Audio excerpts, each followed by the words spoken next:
आज हम शास्त्री तृतीय वर्ष के छात्रों के लिए ई कंटेंट के माध्यम से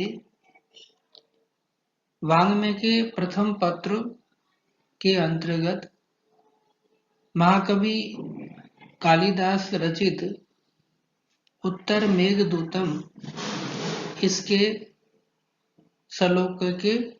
श्लोकों की व्याख्या, भावार्थ, सरलार्थ आदि के बारे में जानकारी प्राप्त करेंगे।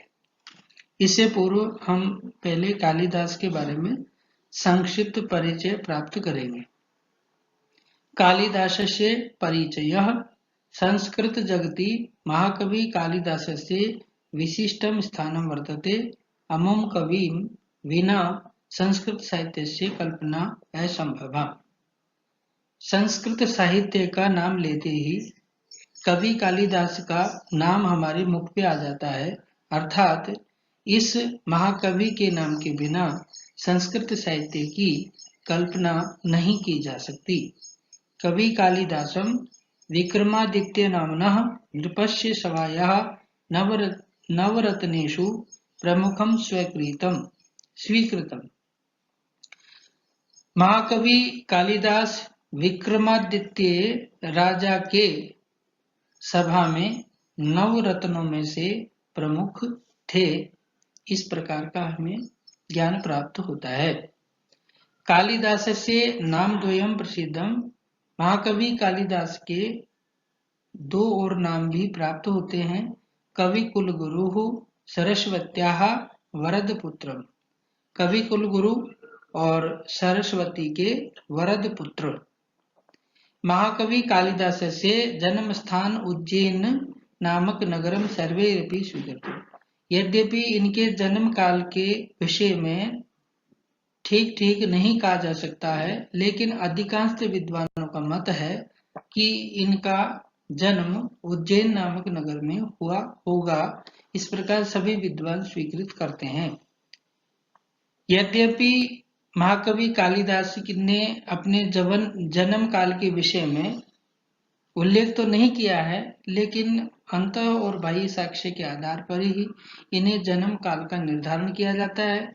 तो सभी विद्वानों के मत में इनका जन्म काल ईसा पूर्व प्रथम शताब्दी स्वीकार किया गया है। अस्य जन्म काल ईसा पूर्व प्रथम शताब्दी स्वीकृतः। कालिदासस्य कृतीनां परिचय, अर्थात महाकवि कालिदास के द्वारा लिखी हुई कृतियों का परिचय। महाकवि कालिदास ने दो महाकाव्य लिखे हैं, एक कुमार संभवम, दूसरा रघुवंशम महाकाव्य। इसी प्रकार से महाकवि कालिदास ने दो खंड काव्य लिखे हैं। इन खंड काव्य को गीति काव्य के नाम से भी जाना जाता है। इन खंड काव्यों के अंतर्गत मेघदूतम, ऋतु संहारम, ये दो खंड काव्यों का परिगणन किया जाता है। महाकवि कालिदास ने 3 रूपकों की अथवा नाटकों की भी रचना की है। उन 3 रूपकों के नाम क्रमशः इस प्रकार हैं।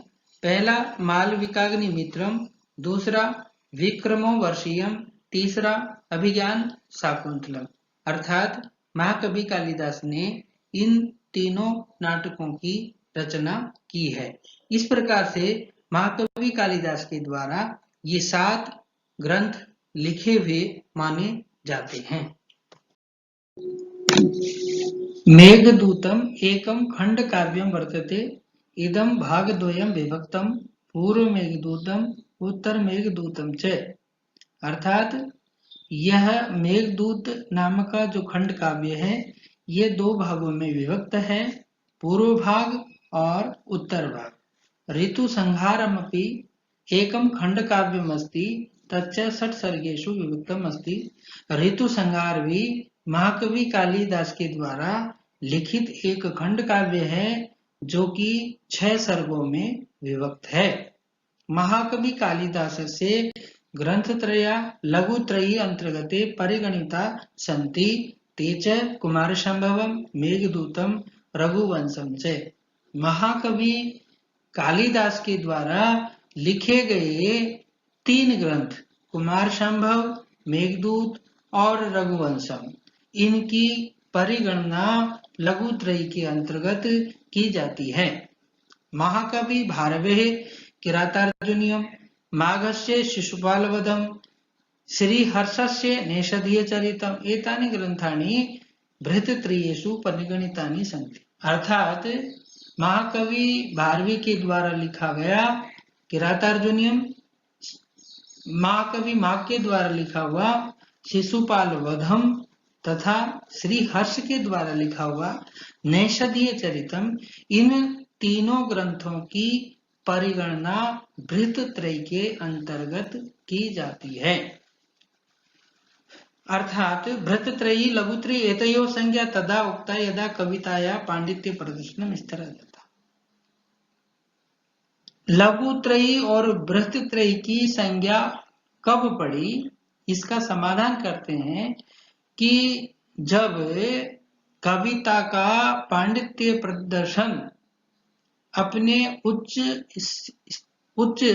शिखर पे था, तब विद्वानों को जो काव्य प्रौढ़ लगा, प्रौढ़ता की दृष्टि से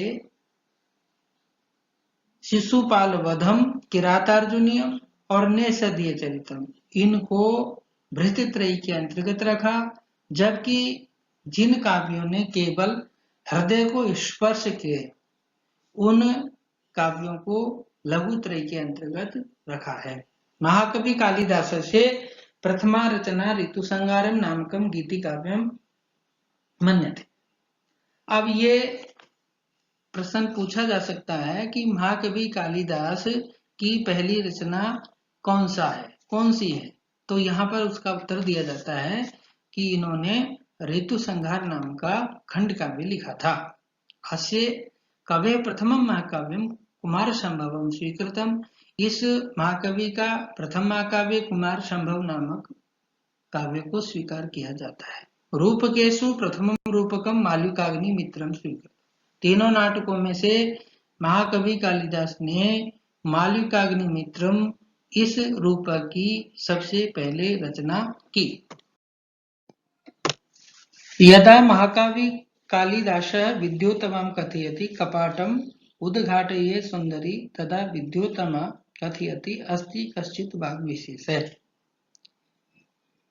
जब महाकवि कालिदास अपने घर पहुंच करके दरवाजा खटखटाते हैं और कहते हैं कि कपाटम उद्घाटये सुंदरी, हे सुंदरी दरवाजा खोलो, तब विद्योत्तमा अंदर से कहती है अस्ति कश्चित् वाक् विशेष, सुंदर वाणी में बोलने वाला ये वाक् विशेष कौन है।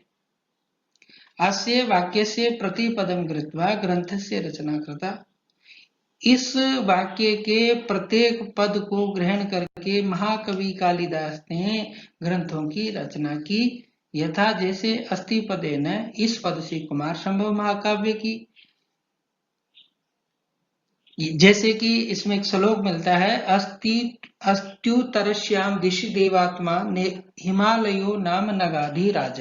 इस प्रकार से ये कुमार संभव के प्रथम सर्प का पहला श्लोक है। इस प्रकार से अस्ति पद से महाकवि कालिदास ने कुमार संभव नामक महाकाव्य की रचना की।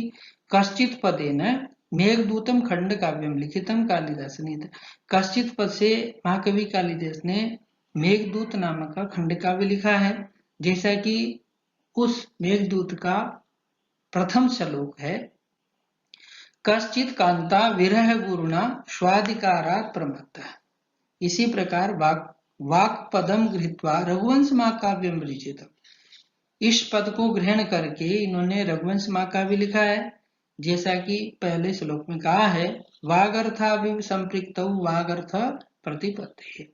सर्वप्रथमं कवि जयदेवेन कालिदासं कवि कुल गुरु इत्यस्य संज्ञा प्रदत्त। सबसे पहले कवि जयदेव ने महाकवि कालिदास को कवि कुल गुरु की संज्ञा दी। अस्मिन् खंड काव्ये कवि कालिदासेन मंदाक्रांता नामक छंद से प्रयोग कृतः। इस मेघदूत नामक खंड काव्य में महाकवि कालिदास ने मंदाक्रांता नामक छंद का प्रयोग किया है। अलकाया निर्भर हुए। अलका नगरी का राजा अधिपति कुबेर है। महाकवि कालिदास ने मेघदूतम जो खंड काव्य लिखा है उसकी संक्षेप में हम समीक्षा इस प्रकार से कर सकते हैं कि इस मेघदूतम खंड काव्य में महाकवि कालिदास ने यक्ष यक्षिणी की प्रणय विरह कथा को चित्रित किया है। इसको दो भागों में विभक्त किया है, पूर्व मेघ है और उत्तर मेघ है। पूर्व मेघ में कोई यक्ष अपने स्वामी के कर्तव्य से विमुख होने के कारण 1 साल का श्राप को प्राप्त करता है, इसलिए वह यक्ष रामगिरी आश्रम पर कुछ मास बिताने के बाद आषाढ़ के प्रथम माह में मेघ को देख करके भाव विभल हो जाता है।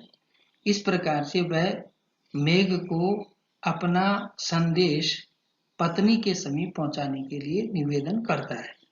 तो पूर्व मेघदूत में रामगिरी आश्रम से लेकर के अलकापुरी तक का मार्ग का वर्णन किया गया है। जैसे कि यहाँ लिखा हुआ है, अलकापुरी नगरी से लेकर के रामगिरी पर्वत है, आम्रकूट पर्वत है, रेवा नदी है, दशारण देश है, विदिशा है, वेत्रवती है, नीचगिरी पर्वत है, निर्विंध्या नदी है, सिंधु नदी है, अवंती देश है, क्षिप्रा नदी है, महाकाल मंदिर है, देवगिरी पर्वत है, कार्तिकेय मंदिर है, चरमणवती, दसपुर, ब्रह्मावर्त, कुरुक्षेत्र, कनखल प्रदेश, गंगा, हिमालय, क्रौंचरद्र, कैलाश पर्वत, मानसरोवर। इस रास्ते से अलकापुरी पहुंचने के लिए यक्ष मेघ से निवेदन करता है। जब यक्ष अलका नगरी पहुंचेगा तो वहां के भवन कैसे हैं, अलका नगरी का सौंदर्य कैसा है, इसको महाकवि कालिदास ने उत्तर मेघदूतम में विस्तार पूर्वक वर्णन किया है। तो उत्तर मेघदूतम में क्या है, अलका नगरिया सौंदर्य वर्णन, अलका नगरी के सौंदर्य का वर्णन। विद्युत्वन्तं ललितवनिता सेन्द्रचापं सचित्रा संगीताय प्रहतमूर्जा स्निग्धगम्भीरघोषम् अन्तस्तोऽयं मणिमयभुवस्तुङ्गमभ्रमलिहाग्रा प्रासादास्त्वां तुलयितुमलं यत्र तैस्तैर्विशेषैः। इस श्लोक में महाकवि कालिदास यक्ष के मुख से अलका के वैभव विलास संपन्न भवनों का वर्णन कर रहे हैं। अर्थात अलका की समानता मेघ के साथ में की जा सकती है, क्योंकि अलका नगरी में निम्नलिखित गुण हैं। यत्र अर्थात अलकायाम, अलका नगरी में, ललित वनिता रम्य स्त्री युक्ता, वहां की स्त्रियां कैसी है, रमणीय है, सुंदर स्त्री वाले हैं। सचित्रा सचित्रोपेता, अर्थात अलका के जो भवन हैं वो विविध प्रकार के चित्रों से युक्त हैं।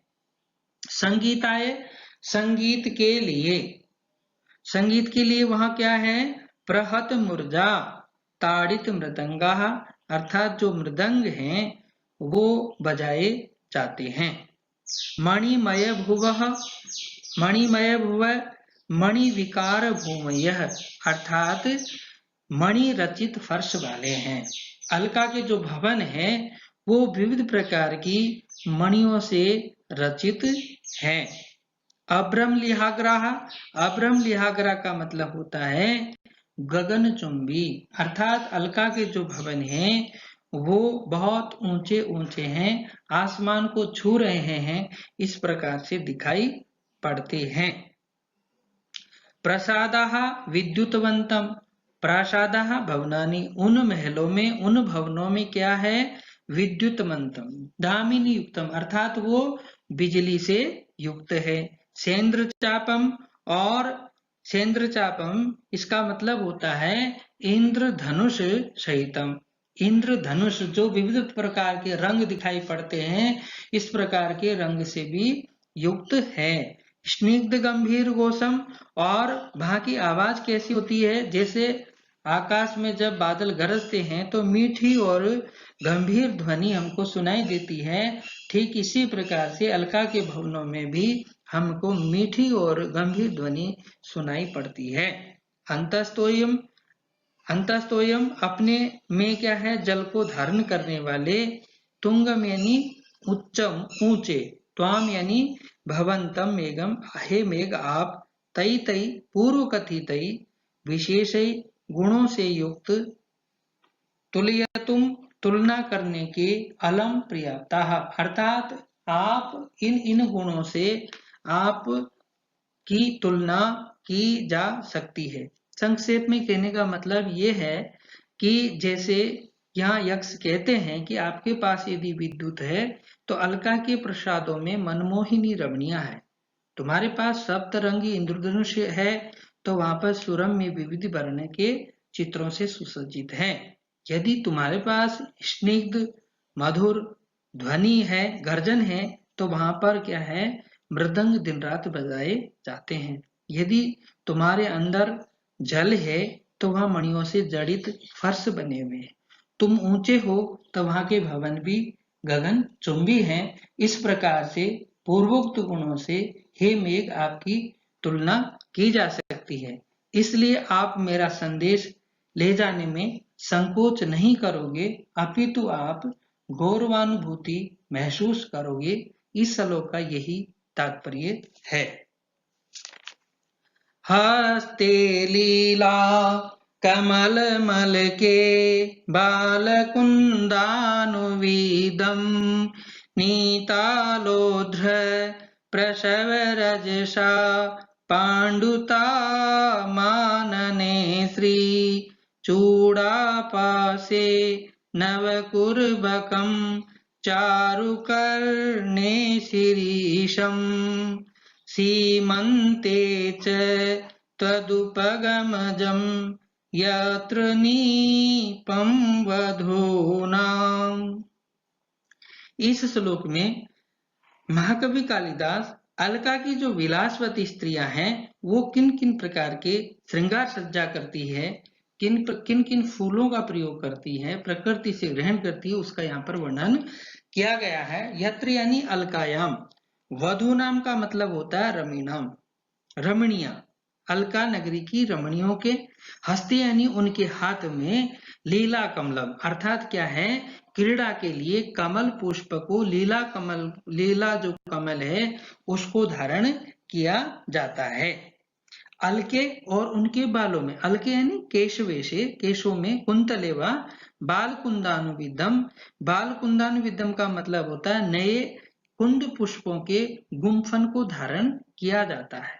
आनने, और उनके जो मुख पर है, लोद्र प्रसव रजसा, लोद्र प्रसव रजसा इसका मतलब होता है कि लोद्र पुष्प के प्राग से पांडुताम श्वेतिमा को पहुंचाई हुई, नीताम ले जाई गई, श्री श्री शोभा को, अर्थात वहां पर मुख पर लोद्र पुष्प की रज से गौर वर्ण की कांति है, अर्थात वो गौर वर्ण हो, इसलिए इस पुष्प का प्रयोग करते हैं।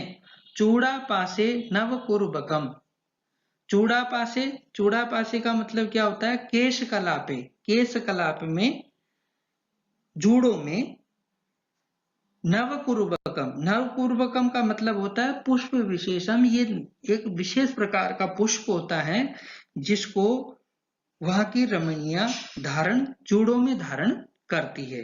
कर्णे कानों में। चारु, चारु यानी होता है सुंदरम, सुंदर। शीर्षम, शीर्षम पुष्पम, शीर्ष पुष्पम व शीर्ष के फूल को धारण करती है। सीमंते, सीमंते का मतलब केशवे से, मांग भरने में। त्वदुपगमजम भवतात आगमन आगमन जन्यम नीपम कदम पुष्पम इति। अर्थात तुम्हारे मांग में तुम्हारे आने से खिलने वाला जो कदम का पुष्प, अर्थात ये जब बारिश होती है कदम का पुष्प तब खिलता है, और उससे, उस फूल के रस से, उस रस से क्या है, सीमंत यानी मांग वहां की रमणियां भरती है। इस श्लोक से एक बात ये होती है, ये बताया गया है कि अलका में सदैव 6 ऋतुएं समान रहती है। उनके पुष्पों का प्रयोग वहां की रमणियां पृथक पृथक अवयवों के रूप में करती है। इस प्रकार से अलका नगरी की यह विशेषता को बताया है।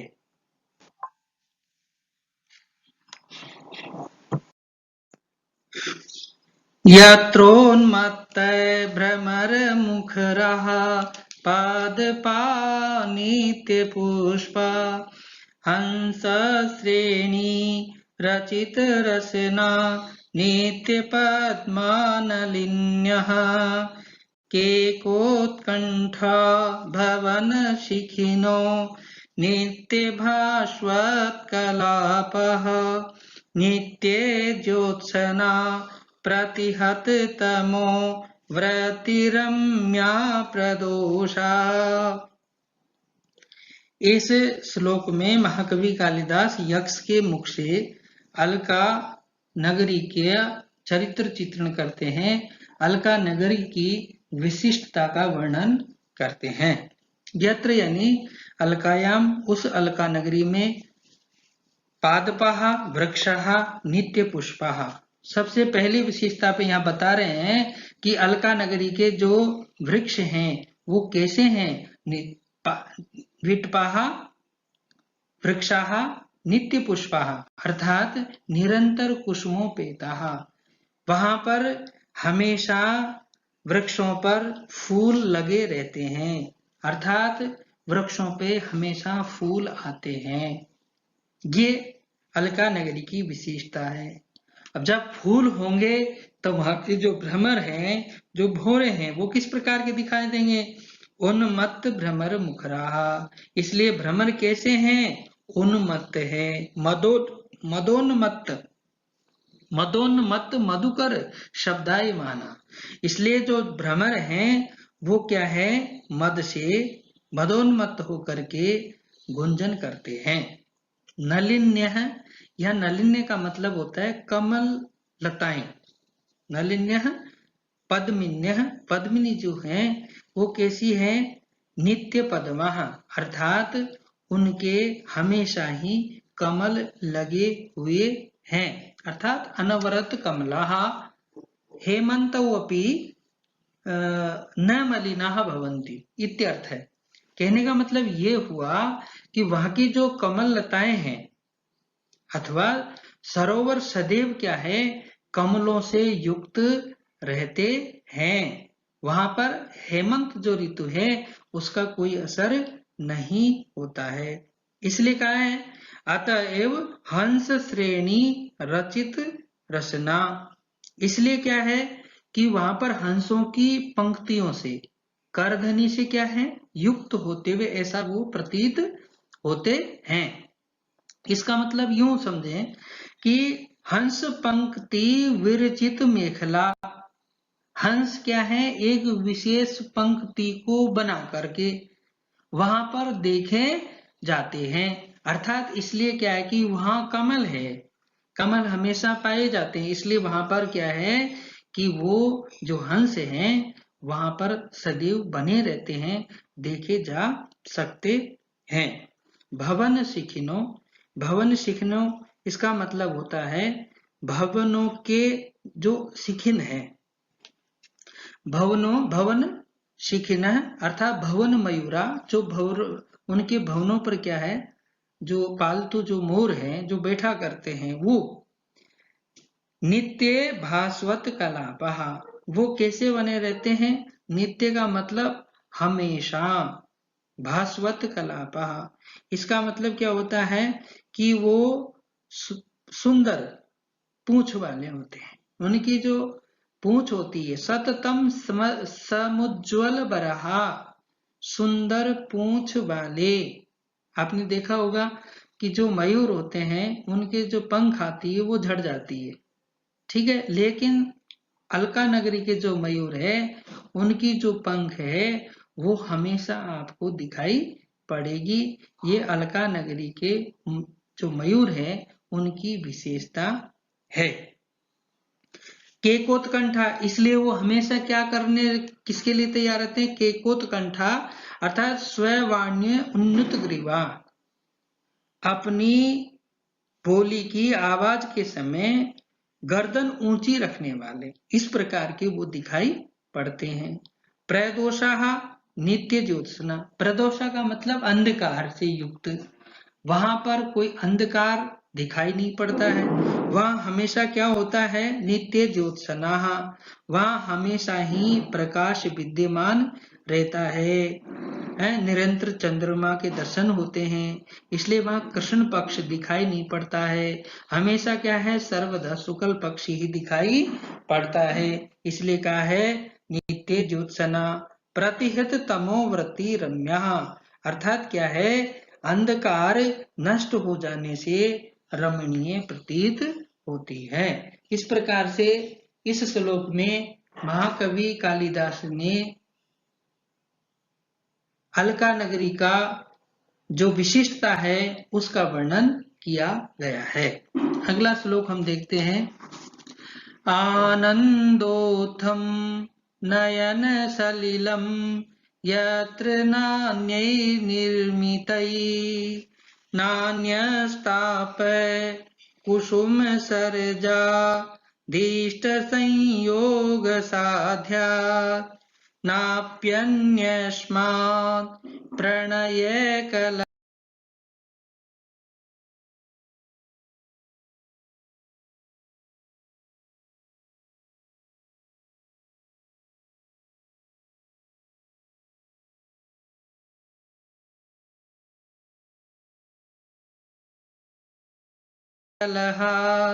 विप्रयोगोपपत्तिः वित्तेषाणां न च खलु वयो यौवनादन्यदस्ति।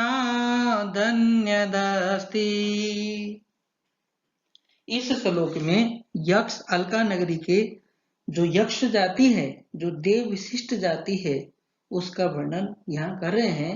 यक्षों के राजा कौन है? कुबेर हैं, जो धन के स्वामी हैं।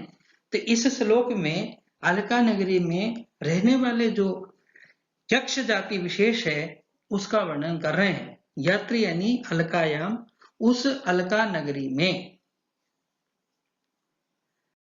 वित्तेषाणाम, वित्तेषाणाम का मतलब होता है वित्ताधीपानाम, अर्थात वित्तानाम ईशः तेषाम, जो धन के क्या हैं? स्वामी हो, वित्त के जो स्वामी हैं, यक्ष हैं, यक्षराज कुबेर, तो धन के स्वामी। आनंदोत्थम नयनम सलीलम, आनंदोत्थम का मतलब क्या है? आनंद के कारण, आनंद से उत्पन्न होने वाले, नेत्र के नयन सलीलम, नेत्र के जो आंसू हैं वो अन्य निमित्त ही नहीं, अर्थात दूसरे कारण से नहीं है। हमारे जीवन में देखो, हम हमारी आंखों में कई प्रकार से आंसू हो सकते हैं, कई प्रकार के कारणों से आंसू हो सकते हैं, लेकिन अलका नगरी में जब यक्षों की आंखों में यदि आंखों में आंसू हैं तो वो केवल क्या है? आनंद की खुशी के कारण। जब व्यक्ति ज्यादा हंसता है, ज्यादा खुशी होती है, तब भी उसकी आंखों में क्या है? खुशी के आंसू आ जाते हैं। इसलिए वहां यक्ष जाति के लोगों में, उनकी आंखों में केवल खुशी के आंसू देखे जा सकते हैं, इसके अलावा और कोई दूसरा कारण नहीं है, इस प्रकार बताते हैं। इष्ट संयोग साध्यात कुसुम सरजात अन्यतापह न, दूसरा कारण क्या है कि इष्ट संयोगात। इष्ट संयोगात का मतलब होता है प्रियतम समागम साध्यात। प्रियतम समागम अर्थात प्रिय के मिलन से ही जो साध्य हो, जिसको हम चाहते हैं, वही जिससे हम मिलना चाहते हैं वही हमारा इष्ट हो, प्रिय के समागम से हटाने के जो योग्य है। ठीक है। कुसुम सरजात अर्थात कामदेव बाण से है जो संताप उत्पन्न होता है। ठीक है। उस ताप के अलावा और कोई ताप नहीं है। हमारे कोई भी किसी प्रकार का बुखार आ सकता है, इसमें आपको ये बुखार हो गया, लेकिन वहां पर क्या है कि अपने जो प्रियतम है, ठीक है, प्रियतम के मिलन से अगर किसी को अलग कर दें तो उससे उत्पन्न होने वाला जो संताप है, वही संताप वहां यक्ष यक्षणियों में देखा जाता है। इसके अलावा किसी प्रकार का संताप नहीं देखा जाता है। प्रणय कलहात अन्यस्मात् विप्रयोगोपत्ति न। और दूसरी बात बताता है प्रणय कलहात, प्रेम कलह, झगड़े कई प्रकार के होते हैं, लेकिन उनके जो यक्ष यक्षिणी है उनके बीच में जो कलह, जो झगड़े का कारण होता है वो प्रेम होता है। अर्थात वो प्रेम के निमित्त ही लड़ते हैं। प्रेम में ही कलह हो जाने के कारण क्या है, विप्रयोगोपत्ति, वियोग की प्राप्ति हो जाती है। अन्यस्मात् यानी दूसरे कारणों से नहीं, दूसरे कारणों से नहीं होती है। अंतिम बताते हैं यौवनात् अन्यत वयो नास्ति खलु। अर्थात क्या है, अलका नगरी में यौवनात् का मतलब क्या होता है कि तारुण्यात, तारुण्य युवावस्था के अलावा, अन्यत यानी अपरम, वय यानी अवस्था है, नास्ति यानी न वर्तते। अर्थात अलका नगरी में केवल युवावस्था ही देखी जाती है। इसके अलावा जो शिशु अवस्था, बाल्य अवस्था, वृद्धावस्था, इन तीनों अवस्थाओं का नित्य वहां क्या है, अभाव है। इस प्रकार से यहाँ पर कवि कालिदास ने जो यक्ष यक्षिणी है उनके जो विशिष्टता है उनको यहाँ पर बताया गया है। अब हम अगले श्लोक में 5वें श्लोक से आगे हम उनका सरलार्थ भावार्थ पढ़ेंगे। जयतु भारतम जयतु संस्कृतम।